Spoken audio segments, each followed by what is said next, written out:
অতি গুরুত্বপূর্ণ 5টা আমলের কথা বলবো ইনশাআল্লাহ। কয়টা আমল?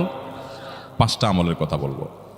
জীবনের তরে এই 5টা আমল সারা জীবন নিয়মিত আঁকড়ে ধরবেন, আমল করবেন। যারা নিয়ত করতেছেন হাত তোলেন। আল্লাহ আমাদের সবাইকে আমল করার তৌফিক দান করুন।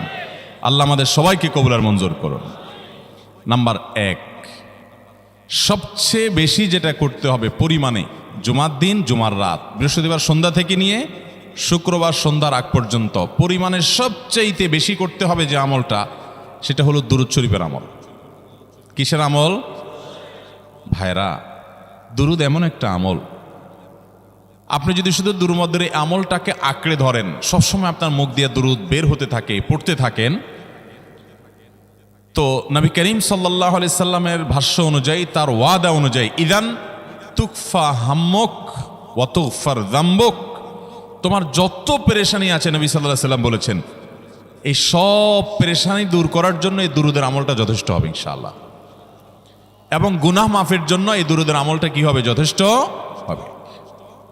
নবী করিম সাল্লাল্লাহু আলাইহি সাল্লাম বলেছেন, মান সাল্লা আলাইয়া মাররাতান সাল্লাল্লাহু আলাইহি আশরা, যে ব্যক্তি আমার প্রতি একবার দুরূদ পাঠ করবে, আল্লাহ রাব্বুল আলামিন তার প্রতি 10 বার রহমত নাজিল করবেন। কয়বার রহমত নাজিল করবেন? আপনার জীবনে 10টি জায়গায় খুব ক্রাইসিসে পড়ে গেছেন, কোনো জটিল সিচুয়েশনে মুখোমুখি হয়ে গেছেন, বিপদের মধ্যে পড়ে গেছেন, ওই জায়গায় আল্লাহর রহমত পাবেন। এরকম একবার দুরূদ পাঠ করবেন, হক আদায় করে যথাযথভাবে মহব্বতের সাথে 10 করবেন। নবী করিম সাল্লাল্লাহু আলাইহি ওয়াসাল্লাম বলেছেন, আকসিরু আলাইয়া মিনাস সালাতি মিন ইয়াউমিল জুমআতি ওয়া লাইলাতিল জুমআহ, তোমরা জুমার দিন এবং জুমার রাতে আমার প্রতি বেশি বেশি দুরূদ পাঠ করবে, দুরূদ প্রেরণ করবে। ফা ইন্না সালাতাকুম মা'রুদাতুন আলাই, কারণ তোমরা যে দুরূদ পাঠ করো এটা আমার কাছে পেশ করেন আল্লাহর ফেরেশতারা, এবং রীতিমতো নামধাম সহকারে আল্লাহর একদল ফেরেশতা নিয়োজিত আছে। তারা বলেন, আল্লাহ, হে আল্লাহ রাসূল, আপনার অমুক উম্মত, অমুক অনুসারী, আল্লাহর অমুক বান্দা পৃথিবীর অমুক প্রান্ত থেকে, অমুক দেশ থেকে, অমুকের সন্তান, সে আপনার প্রতি দুরূদ পেশ করেছে জুমার দিনে, জুমার রাতে বা অন্য সময়ে। এটা নবী করিম সাল্লাল্লাহু আলাইহি সাল্লামের কাছে রিপোর্ট দেওয়া হয় আল্লাহর নিযুক্ত ফেরেশতাদের মাধ্যমে। আপনি যখন দুরূদ পাঠ করবেন, আপনার ভিতরে এই ফিল হবে যে আমি দুরূদ পাঠ করছি, আর আমার নবীর কাছে এটা উপস্থাপিত হচ্ছে আমার নাম ধাম, আমার রিপোর্ট সহকারে। এই জন্য শুক্রবার দিন এবং রাত, অর্থাৎ বৃহস্পতিবার সন্ধ্যা থেকে নিয়ে শুক্রবার সন্ধ্যা পর্যন্ত এই 24 ঘন্টার মধ্যে নবী করিম সাল্লাল্লাহু আলাইহি সাল্লামের ভাষ্য খেয়াল করেন, আকসিরু আলাই। ওলামা একরাম জানেন, নবী আলাইহিস সালাম সাধারণত কোনো আমল পরিমাণে বেশি করতে বলতেন না। পরিমাণে বেশি করতে বলার মতো আমল খুব কম ইসলামে। গোটা কোরআন যদি খোলেন আপনি, পরিমাণে অধিক করতে বলা হয়েছে এরকম আমল খুব বেশি পাবেন না। তোমরা বেশি বেশি করে নামাজ পড়ো, বেশি বেশি করে রোজা রাখো, এরকম কথা কোরআন হাদিসে নাই। অবশ্যই একজন ইমানদার 5 ওয়াক্ত ফরজ নামাজের পাশাপাশি অধিক পরিমাণে নফল নামাজও পড়বেন, সেটা ভিন্ন কথা। কিন্তু কোরআনে বেশি পরিমাণে আল্লাহর জিকির করার কথা বলা হয়েছে। আর নবী করিম সাল্লাল্লাহু আলাইহি সাল্লাম বৃহস্পতিবার সন্ধ্যা শুরু হলে শুক্রবার সন্ধ্যার আগ পর্যন্ত বেশি পরিমাণে করতে বলেছেন যে কাজটা, সেটা হলো দুরূদ শরীফের আমল। অতএব ভাইরা আমার, বৃহস্পতিবার সন্ধ্যা থেকে নিয়ে শুক্রবার সন্ধ্যা পর্যন্ত, আপনি দোকানদার মানুষ, বৃহস্পতিবারে ব্যবসা করছেন, দোকানদারি করছেন, কোনো অসুবিধা নাই। আপনার অবসর সময়গুলোতে মুখ দিয়ে দুরূদ পড়তে থাকবেন। দুরূদের মধ্যে সবচেয়ে শ্রেষ্ঠ দুরূদ হলো নামাজে যেটা পড়েন, দুরূদ ইব্রাহিম। আল্লাহুম্মা সাল্লি আলা মুহাম্মদ ওয়া আলা আলি মুহাম্মদ কামা সাল্লাইতা আলা ইব্রাহিম ওয়া আলা আলি ইব্রাহিম ইন্নাকা হামিদুম, আল্লাহুম্মা বারিক আলা মুহাম্মদ ওয়া আলা আলি মুহাম্মদ কামা বারাকতা আলা ইব্রাহিম ওয়া আলা আলি ইব্রাহিম ইন্নাকা হামিদুম। তাহলে দুরূদের এই আমলটা, এটা করার জন্য আল্লাহ তাআলা এমন সহজ করে দিয়েছেন যে ওযুর প্রয়োজন নাই। আপনার ওযু নাই, তারপর আপনি দুরূদ পাঠ করতে পারবেন। এবং আপনি এই বড় দুরূদ পড়ার মতো সময় নাই, তো আপনি একবারে সবচেয়ে সংক্ষিপ্ত দুরূদ পড়েন সাল্লাল্লাহু আলাইহি ওয়াসাল্লাম, তাতেও দুরূদ পাঠের সওয়াব পাবেন। চেষ্টা করব তো ইনশাআল্লাহ। শুক্রবার আসবে, দুরূদ বেশি বেশি করে পাঠ করব। আপনি দোকানে কাজ করেন, আপনার দোকানে আপনার সহকর্মী আরও কাজের লোক আছে, আপনি সবাইকে স্মরণ করাবার জন্য নিজে জোরে জোরে দুরূদ শরীফ পড়বেন এবং বলবেন যে শুক্রবার শুরু হয়ে গেছে, সবাই দুরূদ শরীফের আমল করো। ভাইরা আমার, আমি আমার জীবনের কথা বলতে পারি। আমার জীবনে ওই যে হাদিসের উপরে ইয়াকিন এবং বিশ্বাস আলহামদুলিল্লাহ ছিল। আমার জীবনে আমি অনেকবার দেখেছি এরকম জটিল পরিস্থিতি হয়েছে যে দেয়ালে পিঠ থেকে গেছে, নড়ার জায়গা নাই, আর কোনো আপাত দৃষ্টি থেকে এই বিপদ থেকে উদ্ধারের কোনো পথ নাই। দুরুদ, ইস্তেগফার, দোয়া ইউনুস, এই 3 আমল, পাশাপাশি ইয়াজাল জালাল ওয়াল ইকরাম, এই 4টা জিনিসকে এমনভাবে ধরছে, বিশেষ করে দুরুদ, স্পেশালি সারাক্ষণ দুরুদ। আল্লাহ রাব্বুল আলামিন এমনভাবে সহযোগিতা করেছেন, এমনভাবে উদ্ধার করেছেন যে কল্পনা করলে অবাক লাগে এখন যে এটা কিভাবে সম্ভব। ভাইরা আমার, এক সাহাবী নবী করিম সাল্লাল্লাহু আলাইহি ওয়াসাল্লামের কাছে এসে বলছে, ইয়া রাসূলুল্লাহ, আমি যে দোয়া করি এই দোয়ার মধ্যে আমি নিজের জন্য করব, আমার ছেলে মেয়ের জন্য করব, অনেক কিছু করব, এটা সেটা, রিজিক চাইবো, সুস্থতা চাইবো, অনেক কিছুই তো আল্লাহর কাছে চাইবো। আপনি তো আল্লাহর রাসূল, আপনার জন্য দোয়া করলে আমাদেরই লাভ, একবার দোয়া করলে আল্লাহ 10 বার রহমত নাজিল করবেন, তো আপনার জন্য আমার দোয়ার ভিতরে কত % রাখবো? সাহাবী বারবার বিভিন্ন পার্সেন্টেজ বলছিলেন যে 3 ভাগের 1 ভাগ আপনার জন্য রাখি ইয়া রাসূলুল্লাহ, অর্ধেক রাখি, আরো বেশি করে রাখি। তিনি যত বলছেন নবী করিম সাল্লাল্লাহু আলাইহি ওয়াসাল্লাম আরো বাড়ানোর জন্য তাকে উৎসাহ দিচ্ছিলেন। এক পর্যায়ে যখন তিনি বললেন, ইয়া রাসূলুল্লাহ, আমি আমার কোনো দোয়ার সবটুকু যখন আপনার জন্য নিবেদন করব, আমি কোনো একবার যখন দোয়া করব, দোয়া শুধু আপনার জন্যই করব যখন, অর্থাৎ পিওর দরুদ যখন পড়ব, নিজের জন্য আর কিছু চাইব না, শুধু আপনার জন্যই যদি চাই কোনোবার, তাহলে তখন নবী করিম সাল্লাল্লাহু আলাইহি ওয়াসাল্লাম বলেছেন, ইদান তুকফা হাম্মুক ওয়া তুগফার যামবুক, তাহলে তোমার সকল পেরেশানি থেকে উদ্ধারের জন্য এই দুরুদটাই যথেষ্ট হয়ে যাবে, এবং তোমার সকল গুনাহ মাফের জন্য এটা যথেষ্ট হয়ে যাবে। মোহতারাম হাজরিন, দুরুদের আমলটা এত সুন্দর আমল, কিন্তু আবার তাড়াহুড়া করে পড়বেন না, সাল্লাল্লাহু আলাইহি সাল্লাম সাল্লাল্লাহু আলাইহি সাল্লাম সাল্লাল্লাহু আলাইহি সাল্লাম সাল্লাল্লাহু আলাইহি সাল্লাম সংখ্যা বাড়ানোর জন্য হুলস্থুল করে পড়লেন না, মুহাব্বতের সাথে সাল্লাল্লাহু আলাইহি ওয়াসাল্লাম সাল্লাল্লাহু আলাইহি ওয়াসাল্লাম আল্লাহুম্মা সাল্লি আলা মুহাম্মদ, অর্থ বুঝে বুঝে আল্লাহুম্মা সাল্লি আলা মুহাম্মদ মানে কি, আল্লাহ আপনি মুহাম্মদের প্রতি শান্তি বর্ষণ করুন। আরে ভাই, মুহাম্মদ সাল্লাল্লাহু আলাইহি সাল্লামের প্রতি আল্লাহ তাআলা শান্তি এমনি বর্ষণ করবে, আপনি আমি দোয়া করলেও করবে, না করলেও। কিন্তু মাঝখান থেকে আমরা, ভাইরা আমার, কোনো বড় কর্মকর্তার কাছে আপনার কোনো কাজের ঠেকা আছে, কর্মকর্তার ওই ছেলেটার আপনি দেখছেন যে খাচ্ছে না, আপনি যদি বলেন, স্যার ছেলেটা খাচ্ছে না স্যার, একটু ডাক্তার দেখান স্যার, এভাবে তো বাঁচবে না, ওর কষ্ট হচ্ছে স্যার, আপনি বললেও উনি ওনার ছেলের দিকে কেয়ার করবে, কিন্তু আপনি এটা বলার কারণে তার নৈকট্য পাবেন কি পাবেন না, তার সিম্প্যাথি পাবেন কি পাবেন না। আরশ আজিমের মালিক তার হাবিবকে এত মহব্বত করেন, তিনি তার হাবিবের প্রতি এমনিতেই রহমত নাজিল করবেন, তাকে বিভিন্ন মর্যাদা আগে থেকেই দেওয়ার ঘোষণা দিয়ে রাখছেন, কিন্তু আপনি আমি দোয়া করলে আল্লাহ তাআলা তার মাধ্যমে আমাদের ভাগ্যকে সুপ্রসন্ন করে দিবেন। দুরুদের আমলকে জীবনের তরে আঁকড়ে ধরবেন ভাই, শুধুমাত্র জুমার দিন আর জুমার রাত না, সব সময় অধিক পরিমাণে। এরাবিয়ানদের মধ্যে আমলটা খুব বেশি আছে, তাদের দেখবেন তারা 2টা আমল, মুখে 2টা আমল, ভালো মন্দ তাদের মধ্যেও আছে, কিন্তু এই 2টা আমল তাদের মধ্যে খুব ভালো। বেশিরভাগ মানুষই দেখা যায় অবসর সময়ে আস্তাগফিরুল্লাহ, ইস্তিগফার করছে অথবা দুরুদের আমল করছে। আমাদের অবসর সব সময়গুলো নিয়ে গেছে মোবাইল ফোন। ভাইরা আমার, 4 বছর 5 বছর 6 বছর 7 বছর 10 বছর ধরে মোবাইল টিপতেছেন, ফেসবুক টিপতেছেন, ইউটিউব টিপতেছেন। বুকে হাত দিয়ে আমাকে জবাব দেয়া লাগবে না, নিজের বিবেককে একটু জবাব দেন। এই 10 বছর ফেসবুক, ইউটিউব, টিকটক, হোয়াটসঅ্যাপ টিপে আপনার অর্জন কি হয়েছে একটু হিসাব মিলান। এই যে স্ক্রল করতেছেন আঙ্গুল দিয়া, ঘন্টাকে ঘন্টা এই আঙ্গুল দিয়ে টানছেন টানছেন, নিচের দিকে যাচ্ছেন স্ক্রল করে ফেসবুকে, ইউটিউবে, একের পর এক, আপনার জীবনে অর্জনটা কি হয়েছে বলেন? ভাইরা আমার, এই মোবাইলের নিয়ন্ত্রণ করতে হবে, প্রয়োজনে ব্যবহার করতে হবে, কিন্তু এটাকে অনিয়ন্ত্রিত ব্যবহার করা যাবে না। একেবারে যখন তখন সারাদিন টিপাটিপি করলেন, আজকাল তো পোলাপান টয়লেটে গেলেও নিয়ে যায়। আল্লাহ তাআলা আমাদেরকে এই রোগ থেকে বেঁচে থাকার তৌফিক দান করুন। ভাইরা আমার, জীবনটাকে পরিবর্তন করতে হয়, সারা জীবন তো একরকম থাকলে হবে না। বহুত পাগলামি করেছি, আসুন নিজেকে সংশোধন করি। তাহলে জুমার দিন উপলক্ষে 1 নম্বরের আমল বলেছি, বেশি বেশি কোন আমল করতে হবে? সারা জীবন মনে রাখবো তো ইনশাআল্লাহ। বাসা বাড়িতে পরিবারের লোকদেরকে মনে করাবো তো ইনশাআল্লাহ। আমি আমার ড্রাইভার থাকুক, আমার ছেলে মেয়ে থাকুক, আমার পরিবারের লোক থাকুক, আমি আমার কথা আপনাদের বলি উৎসাহের জন্য, যে জুমার দিন শুরু হয়ে গেলে শুধু আমি না, আমার পরিবার অন্যান্যরাও একে অন্যকে আমরা স্মরণ করে দিই। কে কে দুরূদ পড়তে কতবার পড়ছো, কেউ পড়ছে কিনা একবারও, সন্ধ্যা হয়ে গেছে, অনেকক্ষণ হয়ে গেছে, সবাই শুরু করি, আমলটা করবো তো ইনশাআল্লাহ। নাম্বার 1। নাম্বার 2, জুমার দিন উপলক্ষে অন্য যে কোনো দিনের চাইতে জুমার দিন অর্থাৎ শুক্রবারের ফজর নামাজ পুরুষরা মসজিদে জামাতের সাথে পড়বেন, জামাতের সাথে পড়ার নিয়ত করবেন পাক্কা। কারণ অন্য যে কোনো দিনের ফজর নামাজ না, শুধুমাত্র যত নামাজ আছে, নবী করিম সাল্লাল্লাহু আলাইহি সাল্লাম বলেছেন আফদালুস সালাওয়াতে ইনদাল্লাহ, আল্লাহর কাছে দুনিয়ার সব নামাজের মধ্যে, 5 ওয়াক্ত সাধারণ নামাজগুলোর মধ্যে সবচেয়ে উত্তম নামাজ হলো সলাতুল ফজরে মাআল জামাআতে ইয়াউমাল জুমআ, জুমার দিন ফজরের নামাজ জামাতের সাথে আদায় করা হলো যত নামাজ আছে এর মধ্যে সবচেয়ে শ্রেষ্ঠ নামাজ।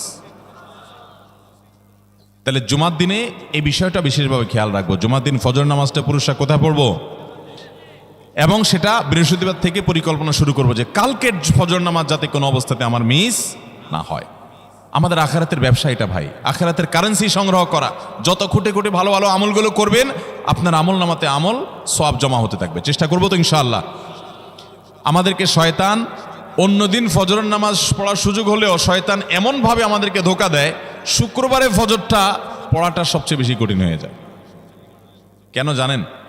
কারণ ইবলিস তো জানে হাদিস, আপনি জানেন না, হয়তো অনেকে হয়তো আজকে শুনছেন, আমি কোনো হাদিস না জানতে পারি, ইবলিস ঠিকই জানে যে ফজর নামাজ এই দিন যদিও জামাতের সাথে ফজর পড়ে ফেলায়, তাহলে তোর আখিরাতের ব্যবসা অনেক দূর আগে যাবে।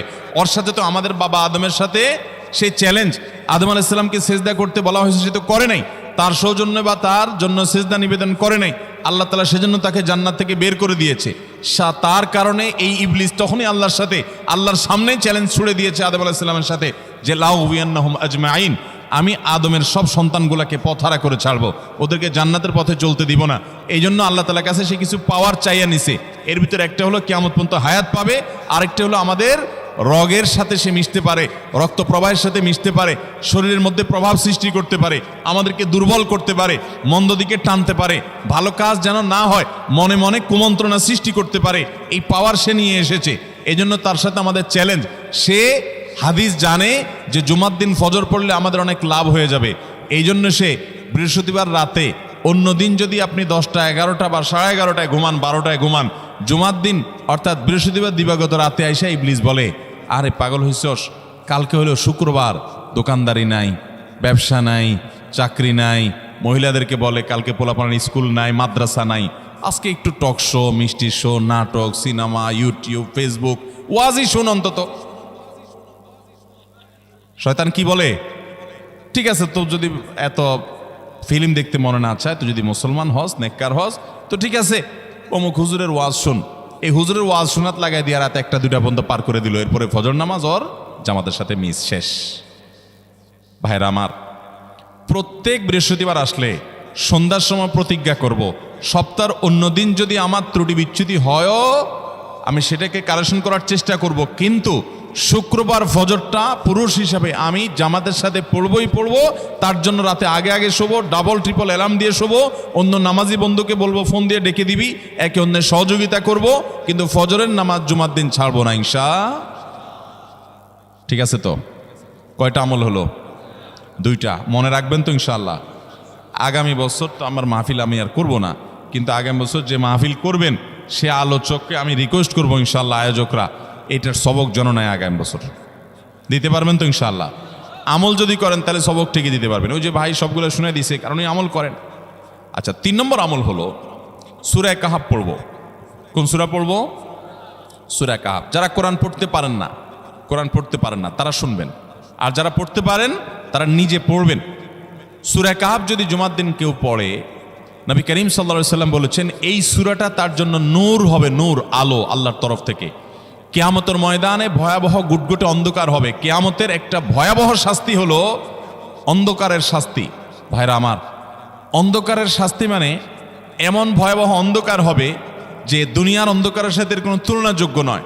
সেই ভয়াবহ অন্ধকারে কিছু আমল আছে যে আমলগুলো মানুষের ওই অন্ধকারের মধ্যে আলোর কাজ দিবে। এর মধ্যে একটা হলো অজুর অঙ্গগুলো যদি কেউ ভালো করে অজু করে, সুন্দর করে ডলে ডলে যেন শুকনা না থাকে, উত্তম রূপে যদি অজু করে, কেউ পানি অপচয় না করে, পানি অল্প নয় কিন্তু ডলে বেশি, সুন্দর করে যদি কেউ অজু করে, এই অজুর অঙ্গগুলো কিয়ামতের ময়দানে উজ্জ্বল হয়ে জলজল করে জ্বলতে থাকে এবং তার জন্য আলোর কাজ দেয়। সবাই যখন অন্ধকারের আযাবের মধ্যে নিমজ্জিত থাকে, হাউতাশ করে, তখন এই ব্যক্তির এই আমলটা তার আলো ভূমিকা আসে। আর আরেকটা হলো এই সূরা কাহফ।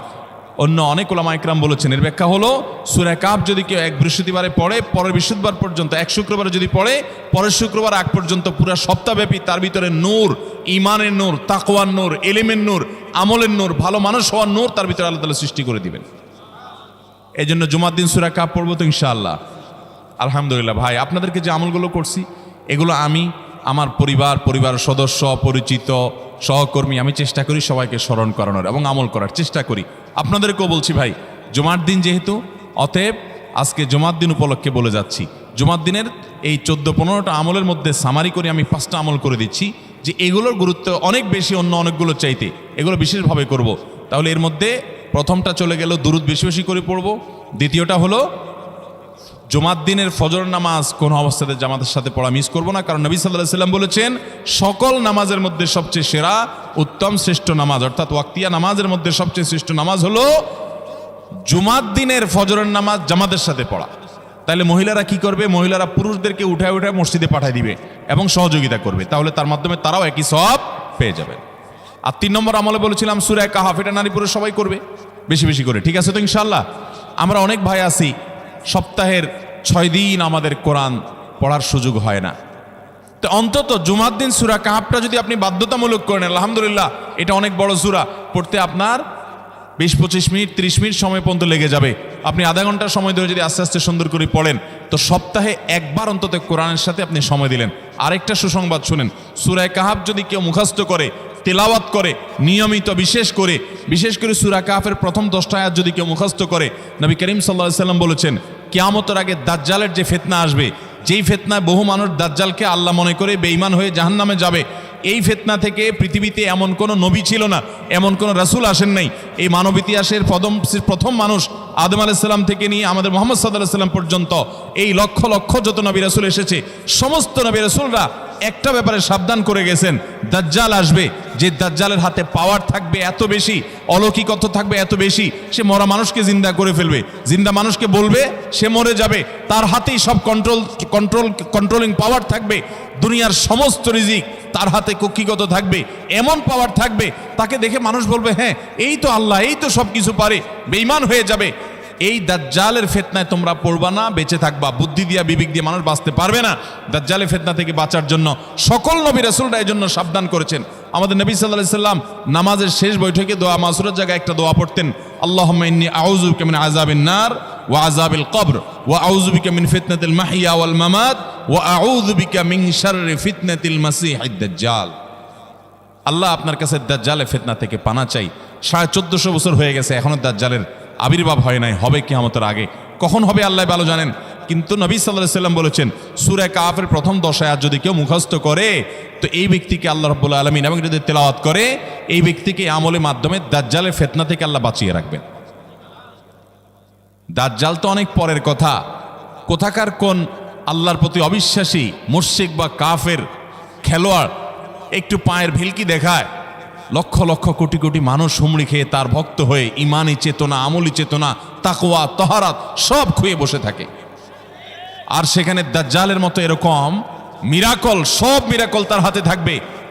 এরকম পরিস্থিতি যখন আসবে তখন মানুষ কি করবে? এখন এই যে তথ্য প্রযুক্তির উন্নতির এই সময়ে কত মুসলমানের সন্তান বেঈমান হয়ে যাচ্ছে, বিজ্ঞানরাই তারা আল্লাহ বানায় বসে থাকতেছে, আছে না নাই?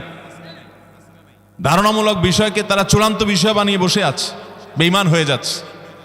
এবং টাকার যে কারিশমা, টাকা দিলে সব হয়ে যায়, টাকা নাই তো কিছুই হয় না। এই জন্য বেঈমান হয়ে অনেকে বলে যে টাকাই নাকি দ্বিতীয় খোদা, নাউজুবিল্লাহ।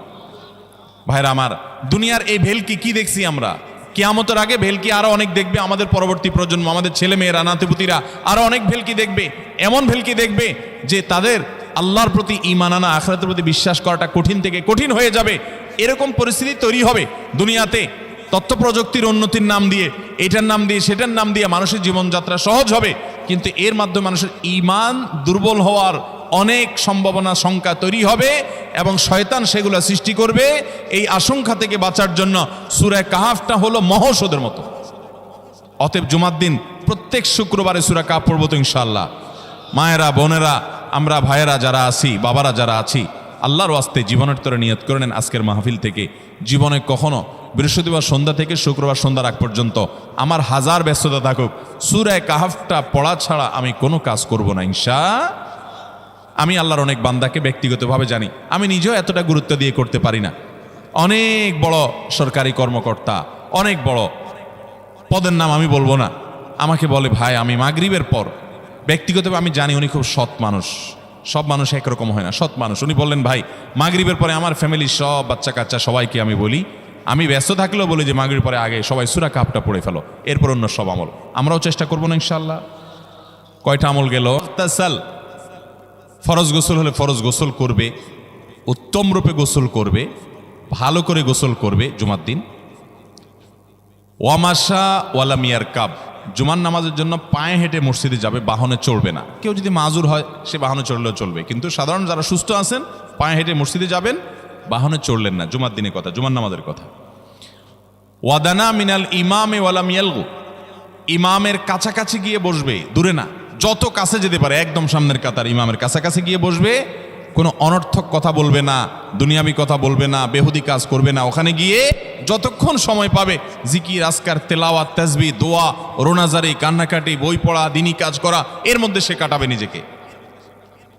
এই কয়েকটা কাজ যদি করে তাহলে কাজ কয়টা হলো? আগে আগে ঘুম থেকে উঠা, ওই যে ফজর নামাজ জামাতের সাথে পড়া ইত্যাদি, গোসল করা উত্তম রূপে, আর পায়ে হেঁটে মসজিদে যাওয়া, বাহনে না চড়া। 4 নম্বর হলো ইমামের কাছাকাছি গিয়ে বসা, কোনো অনর্থক কাজ না করা। এই 4টা কাজ যদি কেউ জুমার দিনে করে, নবী করিম সাল্লাল্লাহু আলাইহি সাল্লাম বলেছেন ওই ব্যক্তি বাসা থেকে মসজিদ পর্যন্ত যে আসলো, যতগুলো পা ফেলবে, যতগুলো স্টেপ ফেলবে, যতগুলো কদম দিবে, প্রতিটা কদমের বিনিময়ে আল্লাহ রাব্বুল আলামিন তার অ্যাকাউন্টে, তার আমল নামাতে 1 বছর রাত জেগে, সারা রাত জেগে তাহাজ্জুদ নামাজ পড়লে এবং 1 বছর সারা দিন, প্রত্যেকটা দিন পুরা বছর জুড়ে নফল রোজা রাখলে যে পরিমাণ সওয়াব পাইতো, 1 বছর নফল রোজা, 1 বছর রাতভর জেগে তাহাজ্জুদের নামাজ পড়ার সওয়াব মাত্র একটা কদম ফেলার বিনিময়ে দিবেন। তাহলে আপনার বাসা থেকে যদি মসজিদে আসতে 100টা কদম হয়, 100 বছরের নফল নামাজ, 100 বছরের নফল রোজা, আপনি এটার সওয়াব আপনার অ্যাকাউন্টে জুমার দিন মাত্র 4টা কাজ করার মাধ্যমে আপনি পেয়ে যাবেন। এবং এটি অনেক হাদিস বিশ্লেষকগণ বলেছেন, কোরআন হাদিসে বহু ফজিলতের কথাই বলা আছে। এত বিপুল পরিমাণে, এত অধিক পরিমাণে সওয়াবের কথা যে কারোর বাসা থেকে অনেকের আছে যেতে 500 স্টেপ পড়বে। 500 স্টেপ পড়লে কতটুকু হয়? সামান্য একটু জায়গা যেতে 500 কদম হয়ে যায়। অনেকের বাসা থেকে যেতে 500 কদম পড়ে 300 কদম হয়।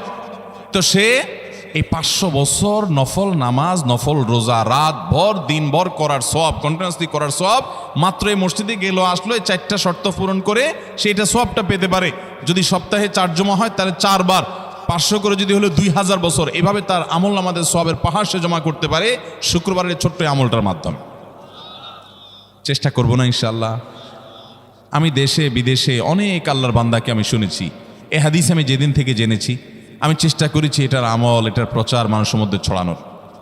আমি যখন সৌদি আরবে আজ থেকে আর অনেক বছর আগে, তখন কোনো এক বক্তব্যে আমি আমলের কথা বলেছি। আমার অনেক ভাইয়েরা দেশে বিদেশে দেখে বলছেন ভাই আমলটা শুরু করেছি, আমার কাছে ভালো লাগে, আপনারাও আমলটা করবেন, অন্য আরেকজনকে শিখাবেন এবং দাওয়াত দিবেন। ঠিক আছে তো ইনশাআল্লাহ? তাহলে কয়টা আমল গেল? 4টা। 1 নম্বর গেছে বেশি বেশি দুরূদ পাঠ করা, 2 নম্বর হলো জুমার দিনে ফজর নামাজ জামাতের সাথে পুরুষরা পড়া, 3 নম্বর হলো সূরা কাহাফ পড়া, তেলাওয়াত করা, আর 4 নম্বর হলো এই 4 শর্ত পূরণ করে মসজিদে আগে আগে গিয়ে সুন্দর করে খুতবা শুনে চলে আসা, কোনো কথাবার্তা, খুতবা চলাকালীন সময় কোনো কথাবার্তা, অনর্থক কাজ না করা। 5 নম্বর এবং সর্বশেষ আমল হলো জুমার দিনে একটা সময় আছে দোয়া কবুল হয়। দোয়া কবুলের যে সময়গুলো আছে এর ভিতরে অত্যন্ত ইম্পর্টেন্ট একটা সময় হলো জুমার দিন। শুক্রবারের একটা সময় সম্পর্কে নবী সাল্লাল্লাহু আলাইহি ওয়াসাল্লাম বলেছেন যে একটা সময় আছে শুক্রবারের, এই সময়ে বান্দা কোনো দোয়া করলে আল্লাহ তাআলা ফিরিয়ে দেন না, কবুল করেন। কিন্তু সময়টা যে ঠিক কখন এটা হাদিসে নবী সাল্লাল্লাহু আলাইহি ওয়াসাল্লাম বলেন নাই, যাতে করে হয়তো আমরা সারাদিনেরই কম বেশি দোয়ার চেষ্টা করি। এই বিষয়ে মুহাদ্দিসগণ, হাদিস বিশ্লেষকগণ, পণ্ডিত ওলামায়ে কেরামগণ হাদিসের বিভিন্ন আকার ইঙ্গিতকে গবেষণা করে, অ্যানালাইসিস করে এক একজন এক এক সময়ের কথা বলেছেন। তবে বেশিরভাগ ইমাম, বেশিরভাগ পণ্ডিত ওলামায়ে কেরাম, বেশিরভাগ আপনার ইসলামিক স্কলারগণের বক্তব্য হলো যে এই সময়টা হলো জুমার দিনের শেষ প্রহর, আসরের পর থেকে নিয়ে সূর্য ওঠার আগ পর্যন্ত এই সময়টা। অতএব আমরা জুমার দিনের 5 নম্বর আমল হলো বেশি বেশি করে সারাদিনই কম বেশি দোয়া করব। দোয়ার জন্য সবসময় হাত তোলাও জরুরি না, যদিও সাধারণ অবস্থায় দোয়ার জন্য হাত তোলা আদব, কিন্তু আপনি চলতে ফিরতে উঠতে বসতে কাজের ফাঁকে আপনি আল্লাহর কাছে মনে মনে দোয়া নিবেদন করবেন। অনেক চাওয়া আমাদের কাছে, আমাদের আল্লাহর কাছে আছে। ভাইরা আমার, নবী রাসূলুল্লাহ সাল্লাল্লাহু আলাইহি ওয়াসাল্লাম বলেছেন কারোর পায়ের জুতার ফিতাটা ছিঁড়ে গেছে হাঁটার সময়, এটার এমন কি লাগালে ঠিক হয়ে যাবে, কিন্তু একজন ইমানদার ওইটার জন্য সে আল্লাহর কাছে সাহায্য চাইবে, আল্লাহ এটাও একটা বিপদ, একটা ছোট বিপদ থেকে অনেক কিছু ঘটে যায়, আপনি আমাকে উদ্ধার করেন। সে সবসময় আল্লাহর দিকে মনোনিবেশ করবে। নবী করিম সাল্লাল্লাহু আলাইহি ওয়াসাল্লামের পুরো জীবনকে যদি আপনি অ্যানালাইসিস করেন, আপনি অবাক হয়ে যাবেন। একটা বই আছে বাংলায়, বান্দার ডাকে আল্লাহর সাড়া, এটা বাংলা অনুবাদিত নাম। এই বইয়ের লেখক হলেন হিসনুল মুসলিমের যে রচয়িতা উনি শেখ সাঈদ আল গাহতানি রহমতুল্লাহি আলাই। ওনার সোহবতে যাওয়ার, ওনার সান্নিধ্যে থাকার একাধিকবার খুব কাছাকাছি বসার সুযোগ আমার হয়েছে। সৌদি আরবের একজন বড় আলেম ছিলেন, দুনিয়া থেকে চলে গেছেন। তো ওনার লেখা বান্দার ডাকে আল্লাহর সাড়া, এই বইটা বেশ মোটা সোটা একটা বই। পুরোটা পড়বেন যে নবী করিম সাল্লাল্লাহু আলাইহি ওয়াসাল্লামের জীবনে যে কত রকমের দোয়া করতেন। আল্লাহ আজকার নাম একটা বই আছে ইমাম নববীর, এটাও বাংলা হয়ে গেছে অনুবাদ, আপনি পড়লে অবাক হয়ে যাবেন। ডক্টর খন্দকার আব্দুল্লাহ জাহাঙ্গীর রাহমাতুল্লাহ রাহে বেলায়েত একটা বই আছে দোয়া এবং জিকিরের, আপনি অবাক হবেন যে কি পরিমাণ দোয়া এবং জিকির নবী সাল্লাল্লাহু আলাইহি ওয়াসাল্লাম জীবনে পড়তেন। ঘুম থেকে ওঠার সময় দোয়া আছে না নাই? এরপরে ঘুম থেকে উঠে যখন আপনি বাথরুমে যাবেন দোয়া আছে না নাই? আবার টয়লেটে গেলেন, টয়লেট সেরে আসলেন, আপনি ওযু করবেন, ওযুর জন্য দোয়া আছে না নাই? বিসমিল্লাহ। এরপরে ওযু শেষ করলেন, কালিমায়ে শাহাদাত আছে না নাই? এরপরে আপনি যখন ঘর থেকে বের হয়ে মসজিদে যাবেন, বের হওয়ার দোয়া আছে। বের হয়ে আপনি মসজিদে যাচ্ছেন, যাই পথে পড়ার আলাদা দোয়া আছে। এরপরে আপনি মসজিদে প্রবেশ করবেন, তার জন্য দোয়া আছে। মসজিদে ঢুকার পরে মসজিদে ঢুকার নামাজ আছে। এরপরে মসজিদে নামাজ বন্দিগি ইবাদত জিকির করে বের হচ্ছেন, সেটার জন্য আবার দোয়া আছে। আবার আপনি যাচ্ছেন, কাজকর্মে যাচ্ছেন, বাজারে যাচ্ছেন, সেটার দোয়া আছে। স্ত্রী সহবাস করার সময় দোয়া আছে। দোয়া নাই, জিকির নাই, এমন কোনো মুহূর্তে ইমানদারের জীবনে থাকতে পারে না। নবী করিম সাল্লাল্লাহু আলাইহি ওয়াসাল্লাম এই পরিমাণ দোয়া করতেন। এই জন্য ভাইরা, দোয়া যদি সবসময় করতে কষ্ট হয় হাত তুলতে, আপনি হাত তোলা ছাড়া শুক্রবারে দোয়া করেন, দোয়াটা অনেক বেশি করা দরকার। আমাদের কত জিনিস আল্লাহর কাছে চাইতে হয়, আমরা আল্লাহর কাছে চাই না। পেটে অসুখ হয়েছে, আমরা ডাক্তারের কথা মাথায় আগে আসে, আপনি ওষুধ খান, ওষুধ খাওয়া সুন্নত, কিন্তু ইমানদার সব কিছুর আগে আল্লাহর কথা স্মরণ করবে এবং আল্লাহর কাছে বলবে আল্লাহ আপনি সহজ করে দেন। আপনার অসুখ হয়েছে, সব কিছুর আগে নাপার কথা মনে আসে, আরে ভাই প্যারাসিটামলের কথা মনে আসে, এটা দোষের না, কিন্তু আপনার মনে আগে আসতে হবে যে নবী সাল্লাল্লাহু আলাইহি ওয়াসাল্লাম দোয়া শিক্ষা দিয়েছেন, যদি কেউ ব্যথার জায়গায় হাত দেয় এবং পড়ে আউযু বিইজ্জাতিল্লাহি ওয়া কুদরাতিহি মিন শাররি মা আজিদু ওয়া হাজির, আল্লাহ রাব্বুল আলামিন তার ব্যথা দূর করে দিবেন। এক সাহাবী এই হাদিসের উপর আমল করে তৎক্ষণাৎ তার ব্যথা দূর করেছেন। শুধু ইয়াকিনের অভাব, শুধু বিশ্বাসের অভাব, ঈমানের অভাব। তাহলে আমাদের আল্লাহর দিকে মনোনিবেশ করতে হবে দোয়ার জন্য বেশি বেশি। তাহলে শুক্রবারে 5 নম্বর আমল হলো বেশি বেশি কি করবো ইনশাআল্লাহ? দোয়া, বেশি বেশি দোয়া করবেন, উঠতে বসতে চলতে ফিরতে। বিশেষভাবে সূর্য ডুবার আগের যে সময়টা শুক্রবার, অর্থাৎ দিনের শেষ সময়টা, বিশেষভাবে আল্লাহ তাআলার কাছে দোয়া করব। ঠিক আছে তো ইনশাআল্লাহ? কয়টা আমল বললাম? 5টা আমল। 1, বেশি বেশি দুরুদ। 2, ফজর নামাজ জামাতের সাথে পড়া পুরুষরা, মহিলারা অক্তমতো পড়বেন, পুরুষদেরকে পাঠিয়ে দিবেন মসজিদে। 3, সূরা কাফ পড়বেন। 4, আগে ঘুম থেকে উঠে উত্তম রূপে গোসল করে মসজিদে আগে আগে গিয়ে পায়ে হেঁটে গিয়ে সামনে ইমাম সাহেবের কাছাকাছি গিয়ে বসা, অনর্থক কথা কাজ না করা, তেলাওয়াত জিকির আজকারের মশগুল থেকে নামাজটা পড়ে বের হয়ে আসা, এই কাজ। নাম্বার 5, দোয়া করা, বিশেষ করে দিনের শেষ প্রহরে। আমল করবো তো ইনশাআল্লাহ? মনে থাকবো তো ইনশাআল্লাহ? আমরা প্রয়োজনে বাসায় গিয়ে একটা কাগজে নোট করে ফেলবো, লিখে ফেলবো, লিখে এরপরে ওয়ালে টাঙ্গায় দিবেন বাসায় যে জুমার দিন এই 5 কাজ আমি ছাড়বো না। আপনি যদি মনেও না থাকে, আপনার যদি ভুলেও যান, আপনি এই কাগজ আপনাকে মনে করাবে ইনশাআল্লাহ। বাসায় ফ্যামিলির লোকদের সাথে শেয়ার করবেন, জুমার দিন হুজুর বলেছেন, আমি একটু আমার মন থেকে বলিনি, এগুলো সব কোরআন হাদিসের কথা বলেছি আপনাদেরকে। কোরআন হাদিসের আলোকে 5টা আমলের কথা বলেছেন, বিশেষভাবে জুমার দিন আমি 5টা আমল করবই করব। ভাইরা আমার, প্রত্যেক জুমার দিন যদি আপনি একটু ইমানের রিচার্জ করেন, ইনশাআল্লাহ সারা সপ্তাহ আপনার জন্য সেটা উপকারে আসবে। চেষ্টা করবো তো ইনশাআল্লাহ। এবং দোকানে অফিসে টাঙ্গায় রাখবেন। যারা এই টাঙ্গায় রাখার আমলটা করবেন, আয়োজক যারা আছেন, আপনাদের কাছে আমার অনুরোধ যে ভাইরা এই কাজটা করছেন, ওনারা যদি আয়োজকদের মাধ্যমে ছবিটা আমার কাছে পাঠাইতে পারেন, আমার অফিসে নিয়ে আমি ইনশাআল্লাহ নিজে হাতে তাদের পুরস্কার দেব। বিশেষ করে এই মাহফিলের লোক যারা আছেন আজকের, আয়োজকদের মাধ্যমে। আল্লাহ তাআলা এই আমলগুলো আমাকে আপনাকে আমাদের সবাইকে করার তৌফিক দান করুন। আমল মনে রাখবো তো ইনশাআল্লাহ? আমল করবো তো ইনশাআল্লাহ? যাদের কাজ আছে, ফজর নামাজটা বিশেষ করে মিস হবে মনে হয়, তারা যাইতে পারেন, কোনো অসুবিধা নেই।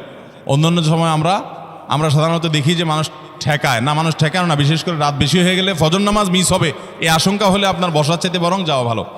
যাই হোক ভাই, কিন্তু আওয়াজ না করি, সবাই আওয়াজ বন্ধ করি ভাই। প্রশ্ন উত্তরে যাই আমরা, বিসমিল্লাহ। প্রথম প্রশ্ন, মেয়েদের মডেলিং বোরকা পর্দার জন্য কতটুকু জায়েজ? আপনারা অনেকে বোরকা বিক্রি করেন না, এখানে আছে না ভাইরা আমার? যেই সমস্ত বোরকার মধ্যে কারুকার্য আছে অনেক বেশি, বোরকার মধ্যে আবার মডেলিং হয়, অবাক করা বিষয়, কিয়ামতের আগে যে আসলে আরো কত কিছু হবে। এই বোরকার উপরে যদি মডেলিং কারুকার্য হয়, চাকচিক্য হয়, বোরকা যদি খুব টাইট ফিট হয়, বোরকা যদি এমন হয় যে বোরকা বরং পুরুষের দৃষ্টিকে আরো বেশি আকর্ষণ করে, তাহলে এই বোরকা ঢাকার জন্য আরেকটা বোরকা লাগবে। তা না হলে পর্দা হবে। পর্দার উদ্দেশ্য হলো নিজের সৌন্দর্যকে অনাবৃত করা, নিজের সৌন্দর্যকে ঢেকে রাখা, এটাই হলো পর্দার কি উদ্দেশ্য। সেখানে যদি পর্দার উদ্দেশ্যটাই নষ্ট হয়ে যায়, তাহলে এই বোরকা পরলে পর্দা করার যে নির্দেশ সেটা পালন হবে ভাইরা আমার। এই জন্য টেডি মার্কা বোরকা, আপনার এই মডেলিং মার্কা বোরকা, স্টাইলিশ বোরকা, এগুলা পর্দা হবে না এগুলা দ্বারা। হ্যাঁ, কোনো নারী তিনি খোলামেলা চলাফেরা করেন, তিনি দিনের পথে মাত্র আসছেন, মডেলিং দিয়ে শুরু করছেন, আস্তে আস্তে ইনশাল্লাহ পিওর বোরকা যাবেন, হ্যাঁ, সেই হিসাবে তার জন্য আমি বলতে পারি এটা ওজোর, ঠিক আছে, উনি চেষ্টা করেছেন, শুরুটা অন্তত করেছেন। কিন্তু ভাইরা, পরিপূর্ণ পর্দা করতে চাইলে এই মডেলিং বা স্টাইল মার্কা বোরকা হবে। আচ্ছা বলেন তো, আপনার আমার মা বোন বা স্ত্রীকে যদি আমরা বাহিরে নিয়ে যাই, তাদের সাথে আমরা বাহিরে যাই, তারা যদি খোলামেলা পোশাক পরে যায় বা এমন পোশাক পরে যায় যেটা সব পুরুষের দৃষ্টিকে আকৃষ্ট করে, তাহলে অন্য সব পুরুষরা তার দিকে তাকাইলে আপনার কাছে ভালো লাগে না খারাপ লাগে? কেমনে খারাপ লাগে? অনেক পুরুষটা আছে বউয়ের ছবি ফেসবুকে দিয়ে বলে আপনাদের ভাবি কেমন হলো বললেন। অনেক পুরুষ এ কাম করে না? ফেসবুকে আবার কমেন্টে নিচে দিয়া দোস্তরা লেখে, দোস্ত ভাবি অনেক সুন্দর, মাশাআল্লাহ, আবার মাশাআল্লাহ লেখে। এরপরে আবার দোস্ত আবার রিপ্লাইতে দেয় কি, ধন্যবাদ দোস্ত, মানে আমার বউরে তুই সুন্দর বলছস, তার মানে তুই দেখছস, মনে মনে জল্পনা কল্পনা করছস, করে আবার লিখছস, এই জন্য তোর ধন্যবাদ। ভাইরা আমার, মানুষের বিবেক যখন লোপ পেয়ে যায় তখন সে হিতাহিত জ্ঞান হারিয়ে ফেলে।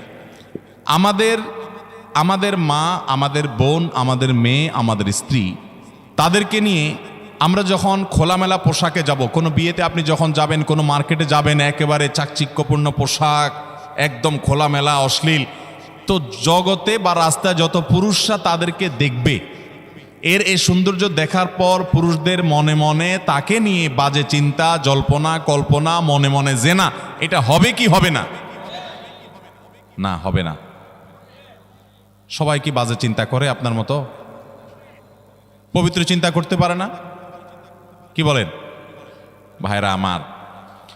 যারা নিজেদের বউকে নিয়ে এটা নিয়ে সন্দেহে আছেন, আমি তাদেরকে বলতেছি, আমাকে উত্তর দেওয়া লাগবে না, আপনার নিজেকে প্রশ্ন করেন, নিজের বিবেককে প্রশ্ন করেন। আপনি এরকম মহিলা রাস্তাঘাটে দেখলে আপনার কি হাল হয়?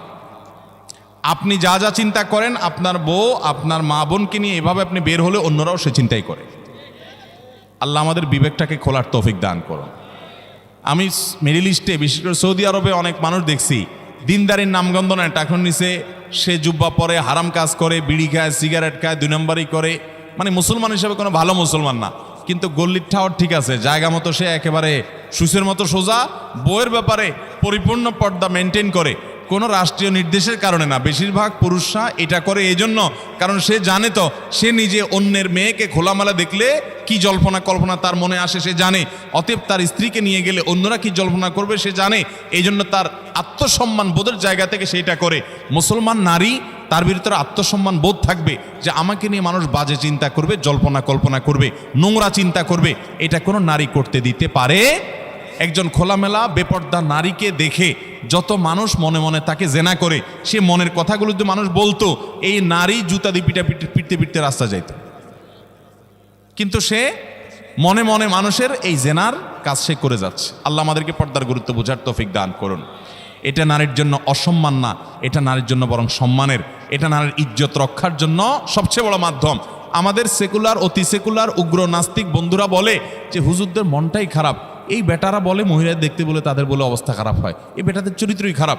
অর্থাৎ আমাদের এই ভাইরা যারা এই সমালোচনা করতেছেন, আমাদের এই ভাইগুলোর দ্বারা মনে হচ্ছে যে ওনাদের মনের ভিতরে কোনো এই সমস্ত বাজে চিন্তা আসে না, ওনাদের মনটা একদম ফেরেশতার মতো পবিত্র।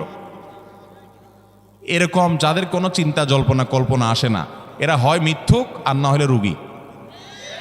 হয় এগুলারে ডাক্তার দেখাইতে হবে, পুরুষত্বের ঘাটতি আছে, আর নাহলে মৃত্যু।